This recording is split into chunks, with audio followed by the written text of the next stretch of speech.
Tard dans la nuit, un centre de contrôle aérien militaire canadien repère un avion pénétrant l'espace restreint au-dessus du nord de l'Ontario. L'appareil vole à haute altitude. Sans transpondeur, sans réponse aux appels radio. C'est une violation grave, une menace potentielle. 2 F-18 sont envoyés immédiatement depuis la base de Cold Lake. Ils atteignent l'intrus en moins de 10 minutes, prêts à intercepter. Mais lorsqu'ils s'en approchent, l'étrangeté les frappe. Le cockpit est vide. L'avion vole, droit, régulier, mais sans pilote. Les instruments sont actifs, mais aucun signe de contrôle humain. Les chasseurs escortent l'avion, en silence, incapables de comprendre ce qu'ils voient. Après analyse, le mystère se dévoile. Il s'agit d'un ancien avion d'entraînement russe, abandonné en vol.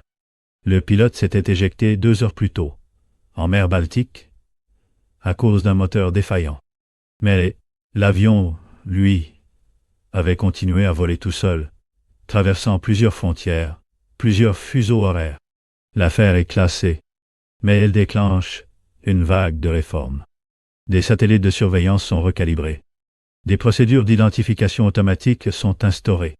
Un avion fantôme a traversé l'espace aérien d'un pays souverain sans qu'aucun système ne le détecte à temps.